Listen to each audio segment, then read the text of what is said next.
Tick talker Recep but اور لبیک، یہ معاملہ ہے کیا؟ انسائیڈ اسٹوری کے ساتھ میں محسن بلال اپنے اس ویلاگ میں مختصر سا اس کا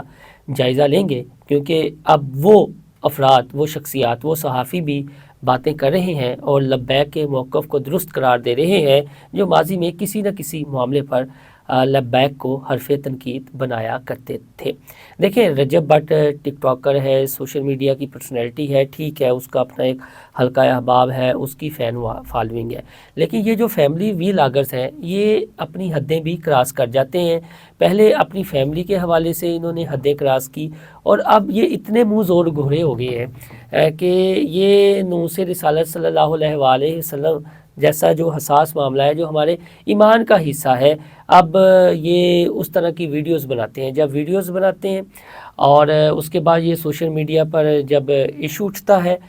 تو ساتھ ہی پھر ان کا موقف آ جاتا ہے، جس طرح رجب بٹ نے کہا قرآن پاک سامنے رکھ کر کے آپ صلی اللہ علیہ وسلم پر ایمان اس کے ایمان کا حصہ ہے، وہ اسے معلوم نہیں تھا یہ کتنا حساس معاملہ ہے۔ معلوم تھا یا نہیں، لیکن سوال یہاں پر یہ ابھرتا ہے، جو رضوان رضی جیسے جو صحافی ہیں سینئر، انہوں نے بھی پوچھا ہے کہ وہ ایک بندہ جس پر آگے ہی 295 کا کیس ہے تو وہ گرفتار کیوں نہیں ہوا؟ یعنی آپ نے اسے گرفتار کیوں نہیں کیا؟ ادارے حرکت میں کیوں نہیں آئے؟ جبکہ یہ ادارے ہی ہے نا، ایف آئی اے وغیرہ، جس کے جو ڈپٹی ڈائریکٹر ہیں لاہور میں ایف آئی اے کے، سرفراز چودھری صاحب، جس پر ہم نے 2 ویلاگ بھی کیے تھے اور ان کی تقریر کو بڑا ہم نے اپریشیٹ بھی کیا تھا۔ لاہور بار میں جو آئے تھے، جس میں حافظ صاحب حسین رضوی اور یا مقبول جان صاحب اور حافظ سعید احمد کے فرزند حافظ طلحہ سعید بھی موجود تھے، تو چودھری صاحب نے حقائق پر مبنی تقریر کی تھی، ہم نے اس کو اپنے سوشل میڈیا اکاؤنٹ سے شیئر بھی کیا تھا۔ لیکن یہاں پر پھر وہی ایک سوال کھڑا ہوتا ہے جو رضوان رضی جیسے صحافی اور دیگر سوشل میڈیا ایکٹیوسٹ پوچھ رہے ہیں کہ جب ایک بندہ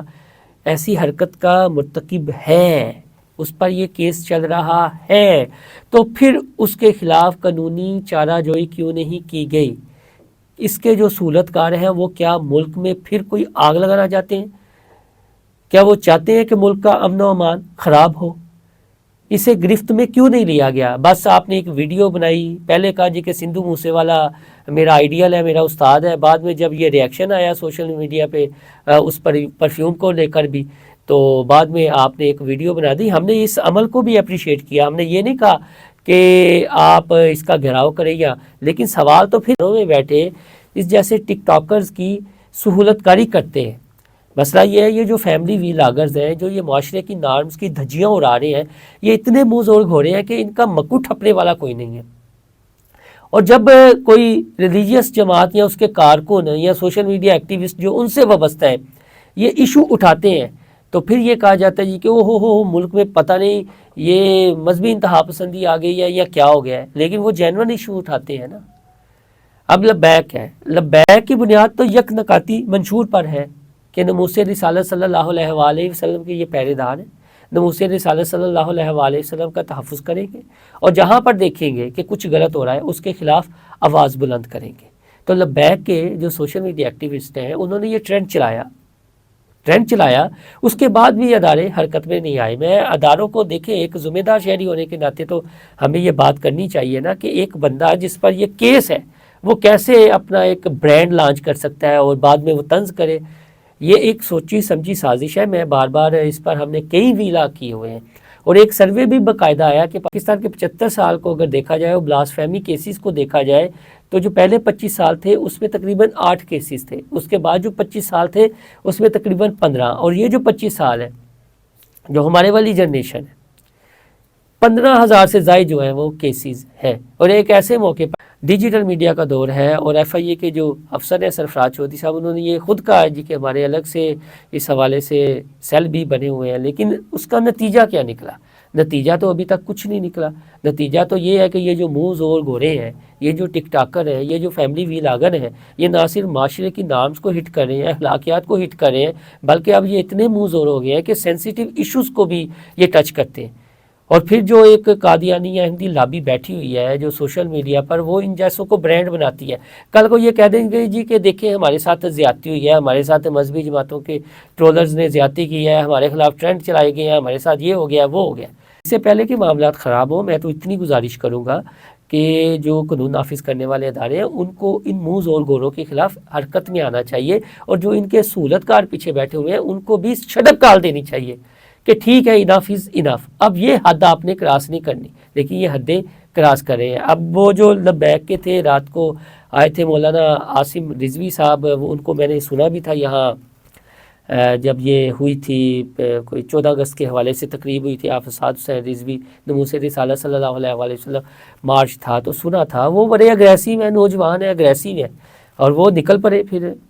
نشتر کالونی تھانے کی جانب جہاں اس کی رہائش ہے اور جو تھانہ لگتا ہے کہ اس پر ایف آئی آر کاٹیں۔ پھر یہ ایک مذاکرات ہوئے، لیکن ابھی تک اس طرح کا نہیں ہے کہ ان کو احساس ہوا ہو، احساس کچھ نہیں ہے، یہ بس ایک سستی شہرت کا نشہ ہے، یا وہ جو ایک لابی بیٹھی ہوئی ہے جو اس طرح جیسے موز اور گوروں کو پھر آگے سے پش کرتے ہیں، ان کے ویوز کو آگے بڑھاتے ہیں، اور جب کوئی مذہبی جماعت کا رہنما آ جاتا ہے تو پھر یہ کہتے ہیں جی کہ یہ پتہ نہیں شدت پسندی کو فروغ دے رہے ہیں، یہ کسی کو ہنستا مسکراتا نہیں دیکھ سکتے۔ دیکھیں رجب بھٹ ایک میڈل کلاس فیملیز کا تھا، وہ ابھی تھوڑا سا مشہور ہوا ہے تو وہ ایک آنکھ نہیں بھار رہا، سب کو ایک آنکھ بھار رہا ہے، سب اسے پسند بھی کرتے ہیں، ناپسند بھی کرتے ہیں، جو اس کے چاہنے والے ہیں اسے پسند کرتے ہیں، نہیں چاہنے والے ناپسند کرتے ہیں۔ لیکن یہ جو حرکتیں وہ فرما رہے ہیں، کیا یہ حرکتیں ایک مسلم معاشرے میں، ایک ایسی ریاست جو کلمے کی بنیاد پر جس کا وجود آیا اس میں یہ زیب دیتی ہیں ایسی حرکتیں؟ آپ کہیں جی کہ میرا وہ فلانا استاد ہے اور آپ پرفیوم کا وہ ٹائٹل رکھ کر، ایک دفعہ تو آپ نے یہ ایشو کھڑا کر دیا نا، ایشو کھڑا کر دیا، بعد میں آپ معافی مانگ رہے ہیں، اس کا مطلب ہے کہ کوئی جرم کر لے بعد میں کہہ دے ہو مجھ سے غلطی ہو گئی، لیکن قانون نافذ کرنے والوں اداروں پہ تو سوال آتا ہے نا کہ بھائی جان ابھی تک آپ نے کیوں کارروائی نہیں کی؟ اب یہ جب عدالتوں میں معاملہ جائے گا، آگے یہ بلاسفیمی کے اتنے ایشوز اٹھے ہوئے ہیں تو پھر بار بار ایک جماعت کو مرد الزام ٹھہرایا جائے گا۔ میں ان کی کوئی سائڈ نہیں لینا چاہتا، لیکن سوال یہاں پر ویلڈ ہے کہ کیا ان کی ذمہ داری پتھر کھائیں وہ کارکن شہید ہوں ان کے ہوں، اس طرح کا کوئی بھی ایشو ہو تو سوشل میڈیا پر وہ اسے کاؤنٹر کریں اور بعد میں ان کے خلاف ہی ٹرینڈ چلے جائے، ان پر ہی شدت پسندی اور انتہا پسندی کے ٹیگ لگ جائیں۔ یہ منافقت ہے، ان صحافیوں کو بھی چھوڑنی چاہیے اور سوشل میڈیا والوں کو بھی چھوڑنی چاہیے۔ اگر یہ لبیک ہمیشہ کی طرح اس ایشو کو بھی ریز نہ کرتی تو کیا یہ ایشو ریز ہونا تھا؟ کیا اتنے بھی ادارے جو ابھی حرکت میں آئے انہوں نے آنا تھا؟ میں پھر آخر میں رضوان رضی صاحب کے ٹویٹ کا حوالہ دوں گا۔ رضوان رضی صاحب، آپ کو پتہ ہے ان کا نقطۂ نظر کیا ہے، وہ کرتے رہتے ہیں تنقید لبیک کے کئی معاملات پر، لیکن انہوں نے بھی یہ دیکھے نا، انہوں نے یہ کہا ہے کہ یہ جو معاملہ ہے آپ حرکت میں کیوں نہیں آئے، یہ سہولت کار اس ملک میں کروانا کیا چاہتے ہیں؟ سوال یہ ویلڈ ہے، ہر پاکستانی پوچھتا ہے، محب وطن پوچھتا ہے کہ یار تسی کروانا کی چاہتے ہو؟ اس طرح کے جو فیملی ویلاگرز ہیں ان کی سپورٹ کر کے، ان کی سہولت کاری کر کے ان موز اور گوروں کو روکا جانا چاہیے اور اس کیس کو ہی مثال بنانی چاہیے۔ یہ ایک سازش لبیک کے خلاف بھی ہو سکتی ہے، جو مجھے ہے کہ جب ہر 1-2 ماہ بعد اس طرح کا ایشو ہوتا ہے تو پھر ظاہر ہے وہ ان کا تو یک نکاتی مشہور ہے، تو انہوں نے تو منظر عام پہ آنا ہی آنا ہے، انہوں نے کھل کر سامنے آنا ہی ہے، انہوں نے تو کھل کر سامنے آنا ہی آنا ہے، اور جب وہ کھل کر سامنے آئیں گے ٹرینڈ چلائیں گے تو پھر یہ کہیں گے شاید یہ دیکھیں جی کہ یہاں پر کسی کو جینے کا حق نہیں دے رہے، جینے کا حق دے رہے ہیں، ہر کسی کو جینے کا حق ہے، جتنی آزادی پاکستان میں ہے دنیا کے کسی ملک میں ہے۔ ٹرمپ نے ایک ایگزیکٹو آرڈر کے ذریعے وائس آف امریکہ بند کر دیا، کسی نے چوں تک نہیں کی، ہزاروں کارکنان کو نوکری سے نکال دیا گیا، اظہار رائے کی آزادی کے چیمپئنز ہوئے رہے ہیں، کوئی کسی نے بات نہیں کی۔ پاکستان میں ہو جائے تو یہ تتے توے پہ بیٹھ جاتے ہیں، خاص طور پر وہ جو بلوچستان کا جنہیں مہارنگ بلوچ اینڈ کمپنی کا جنہیں بڑا درد ہے اور ان کی منافقت کی بھی انتہا ہوتی ہے، لیکن اس طرح کے سینسٹیو معاملات پہ جہاں انہیں ذمہ داری کا مظاہرہ کرنا چاہیے کبھی نہیں آئیں گے، اور جب ایک جماعت آئے گی، اس کے کارکن آئیں گے، اس کے سوشل میڈیا ایکٹیوسٹ آئیں گے تو پھر ان پر الزام لگانا شروع کر دیں گے۔ فی الحال اتنا ہی، یہ اداروں کو چاہیے کہ جو ان کے سہولت کار ہیں ان کو بھی شٹ اپ کال دیں اور ایک دفعہ ان جیسے جو فیملی ویلاگرز ہیں ان کا کچھ نہ کچھ ان پر بند باندھیں، ان کا مکو ٹھپیں، یہ جو منہ زور گھوڑے ہیں، ورنہ اللہ نہ کرے کوئی بہت بڑا کلیکٹر ڈیمیج ہو گیا پھر، جس کی جانب رضوان رضی صاحب نے بھی اشارہ کیا ہے۔ بہرحال سب کو غور کرنے کی ضرورت ہے، اور جاتے جاتے لبیک کے دوستو آپ بھی تھوڑا سا پرامن نہیں رہے، ٹھیک ہے؟ آپ نے جو حصہ ڈالنا تھا آپ نے ڈال دیا ہے، آپ نے جن کو جھنجھوڑنا تھا آپ نے جھنجھوڑ دیا ہے. اب دیکھیں ادارے اس کے حوالے سے کتنا متحرک ہو گیا. اگر نہ ہوئے تو پھر آپ کا رائٹ ہے، آپ احتجاج کریں یا چیزیں کریں، لیکن ایک دفعہ یہ دیکھ لیں، چند دن اور انتظار کر لیں کہ کیا کاروائی ہوتی ہے. اپنا فیڈ بیک ضرور دیجیے گا. اللہ حافظ.